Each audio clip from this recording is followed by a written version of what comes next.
ಸರ್ಕಾರದಿಂದ ಇವತ್ತು ಸವಲತ್ತು ಕಾಂಗ್ರೆಸ್ ಸರ್ಕಾರ ಕೊಡ್ತಾ ಇದೆ. ಇದು ನೀಚತನನ. ಇವರು ದಬ್ಬಾಳಿಕೆ ಮಾಡ್ಕೊಂಡು ಇಷ್ಟು ದಿವಸ ಇವ್ರು ಇಷ್ಟ ಬಂದಂಗೆ ನಡ್ಕೊಂಡು ಬಂದರು. ಇವರು ಅಧಿಕಾರದಲ್ಲಿದ್ದಂಗೆಲ್ಲ ಗ್ರಾಮಗಳಿಂದ ಹಿಡಿದು ಮೇಲ್ಮಟ್ಟದವರೆಗೂ ಬರೀ ದಬ್ಬಾಳಿಕೆನೇ ನಡೆಸ್ಕೊಂಡು ಬಂದಿದ್ದಾರೆ. ಇದು ಜನರ ಕಣ್ಣು ಕಾಣಿಸಲ್ವಾ? ಯಾವ ನೈತಿಕತೆ ಇದೆ ಇವ್ರಿಗೆ ಸ್ಟ್ರೈಕ್ ಮಾಡೋಕ್ಕೆ ಸರ್ಕಾರದ ವಿರುದ್ಧವಾಗಿ? ಏನು ಈಗ ಸರ್ಕಾರ ಏನು, ಇದಕ್ಕೂ ಸರ್ಕಾರಕ್ಕೂ ಏನು ಸಂಬಂಧ? ಸರ್ಕಾರದವ್ರು ಯಾರು ಹೋಗಿ ವಿಡಿಯೋ ಮಾಡೋರ? ಯಾರು ವಿಡಿಯೋ ಮಾಡಿರೋದು ಇದು? ಪ್ರಜ್ವಲ್ ರೇವಣ್ಣ ಯಾರು ಒಂದು ಅಡ್ರೆಸ್? ಪ್ರಜ್ವಲ್ ರೇವಣ್ಣಗೆ ವೈಯಕ್ತಿಕವಾದ ಅಡ್ರೆಸ್ ಇದೆಯಾ? ವೈಯಕ್ತಿಕವಾದ ಏನಾದರೂ ಸ್ಥಾನ ಇದೆಯಾ?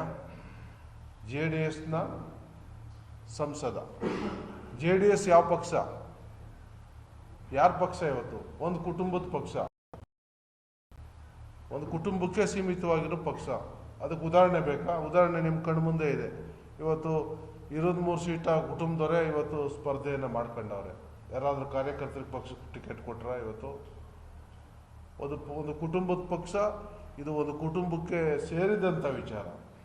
ಈಗ ಅದನ್ನು ಆ ಕುಟುಂಬದವರು ಅದನ್ನು ಸರಿಪಡಿಸ್ಕೋಬೇಕಿತ್ತು.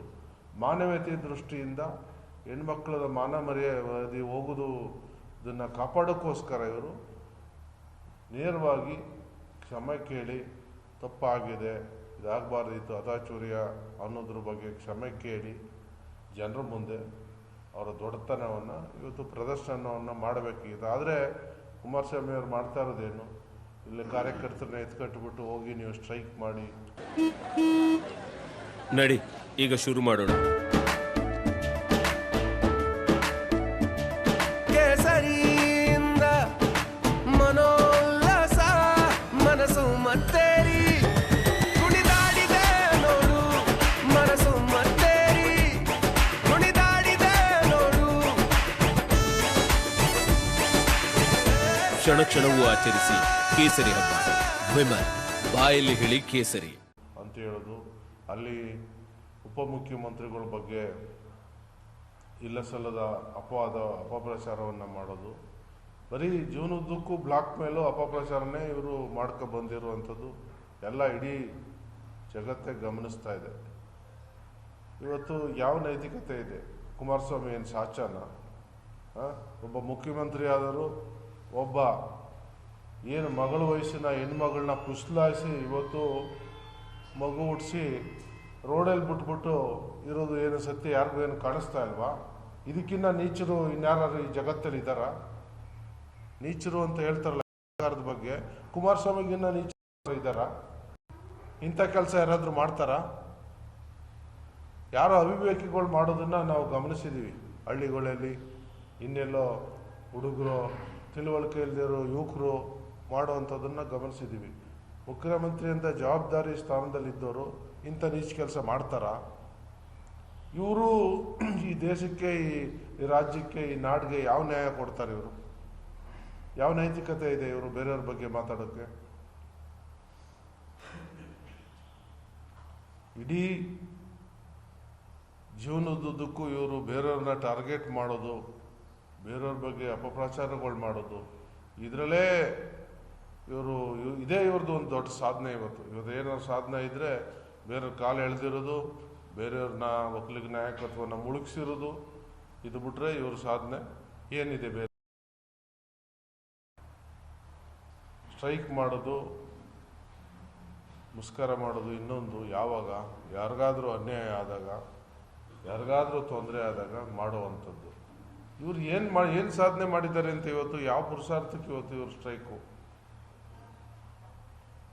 ಇವ್ರ ಮನೆ ಹೆಣ್ಮಕ್ಳು ಮರ್ಯಾದಿನೋ ರೋಡಲ್ಲಿ ಅಲಜಾಗಿದ್ರು ಇವರು ಇವತ್ತು ಸ್ಟ್ರೈಕ್ ಮಾಡೋಕ್ಕೆ ಹೋಗ್ತಿದ್ರ? ಏನು ಮಾಡ್ತಿದ್ರು? ಸ್ವಲ್ಪನಾದರೂ ಘನತೆ ಗೌರವ ಇಟ್ಕೊಂಡು ಬದುಕಬೇಕು. ಈಗ ನಾವು ಸಾರ್ವಜನಿಕ ಜೀವನದಲ್ಲಿರೋರು, ಸಾರ್ವಜನಿಕರಿಗೆ ಅನುಕೂಲವಾಗುವಂಥದ್ದು, ತೊಂದರೆ ಆಗದಾಗಿ ನೋಡ್ಕೊಳ್ಳುವಂಥ ಕೆಲಸವನ್ನು ನಾವು ಮಾಡಬೇಕಾಗ್ತದೆ. ಆದರೆ ಇವ್ರು ಮಾಡ್ತಾ ಇರೋದೇನು? ಎಲ್ಲ ಸ್ವಂತಕ್ಕೆ ಏನು ಬೇಕು ಅದನ್ನು ಮಾತ್ರ ಇವತ್ತು ಮಾಡ್ತಿದ್ದಾರೆ. ಕಾರ್ಯಕರ್ತರಿಗೂ ನಾನು ಒಂದು ಕಿವಿ ಮಾತು ಹೇಳೋದು, ಜೆ ಡಿ ಎಸ್ ಕಾರ್ಯಕರ್ತರಿಗೆ, ಇನ್ನಾರು ನೀವು ಸ್ವಲ್ಪ ಎಚ್ಚೆತ್ಕೊಳ್ಳಿ. ಇಷ್ಟು ದಿವಸ ಏನೋ ಅಂಧಾಭಿಮಾನದಲ್ಲಿ ಮುಳುಗೋಗಿದ್ರಿ, ಅದು ಅದರ ಯಾವತ್ತು ಒಂದು ಅಂತ್ಯ ಕಾಣಬೇಕಲ್ಲ ಯಾವಾಗಾದ್ರೂ. ಆದರೆ ಇಂಥ ಪರಿಸ್ಥಿತಿಯಲ್ಲೂ ನೀವು ಹೋಗಿ ರೋಡಲ್ಲಿ ಸ್ಟ್ರೈಕ್ ಮಾಡ್ತೀವಿ ಅಂತಿರಲ್ಲ, ಯಾವ ನೈತಿಕತೆ ಇದೆ ಅನ್ನೋದನ್ನ ನೀವು ಸ್ಪಷ್ಟಪಡಿಸ್ಬೇಕು. ಈಗ ಪಕ್ಷದಲ್ಲೂ ಅಷ್ಟೇ, ಇಬ್ರಾಹಿಂನ ಒಬ್ಬ ಅಲ್ಪಸಂಖ್ಯಾತರನ್ನ ಉಚ್ಚಾಟನೆ ಮಾಡಿದ್ರು. ಒಬ್ಬ ಕಾರ್ಯಕರ್ತರಿಗೆ ಯಾರಿಗಾರು ನೀವು ಕೊಡ್ಬೋದಾಯ್ತಲ್ಲ ಅಧ್ಯಕ್ಷ ಸ್ಥಾನನ. ಕುಮಾರಸ್ವಾಮಿ ಅವರೇ ಅಧ್ಯಕ್ಷರಾಗಬೇಕಾಗಿತ್ತಾ? ಮತ್ತೆ ನಿಖಿಲ್ ಕುಮಾರಸ್ವಾಮಿನೇ ಆಗಬೇಕಾಗಿತ್ತಾ? ಯಾಕೆ ನಿಮ್ಮ ಪಕ್ಷದಲ್ಲಿ ಕಾರ್ಯಕರ್ತರಿಲ್ವಾ? ಕಾರ್ಯಕರ್ತರಿಗೆ ಬೆಲೆ ಇಲ್ವಾ? ಕಾರ್ಯಕರ್ತರಿಗೆ ದಕ್ಷತೆ ಇಲ್ವಾ? ಅಥವಾ ಅವ್ರಿಗೆ ಯೋಗ್ಯತೆ ಇಲ್ವಾ ಪಕ್ಷವನ್ನು ಮುನ್ನಡೆಸುವಂಥದ್ದು? ಇದಕ್ಕೆಲ್ಲ ಫಸ್ಟ್ ನೀವು ಉತ್ತರ ಕೊಡಿ, ಆಮೇಲೆ ನಿಮ್ಮ ಸ್ಟ್ರೈಕು ಇನ್ನೊಂದು. ಪಾಪ ಹರಾಜಾಗೋಯ್ತು ಪಾಪ. ಭಾಳಷ್ಟು ಅಧಿಕಾರಿಗಳಿರ್ಬೋದು, ಮುಖಂಡರು ಮನೆ ಹೆಣ್ಮಕ್ಳುಗಳು ಇರ್ಬೋದು, ಅದಕ್ಕೆಲ್ಲ ಏನು ಬೆಲೆ ಕಟ್ಟೋಕ್ಕಾಗುತ್ತಾ ನೀವು? ಅವ್ರಿಗೆ ಮರ್ಯಾದೆ ತಂದು ಕೊಡೋಕ್ಕಾಗತ್ತಾ ವಾಪಸ್ಸು ನಿಮ್ಮ ಕೈಲಿ? ಫಸ್ಟ್ ನೀವು ಅದ್ರ ಬಗ್ಗೆ ಮಾತಾಡಿ. ನಿಮಗೆ ಘನತೆ ಗೌರವ ಇದ್ದರೆ ಹೋಗಿ ಅವ್ರ ಮನೆಯಲ್ಲಿ ಕ್ಷಮೆಗಳನ್ನ ಕೇಳಿ.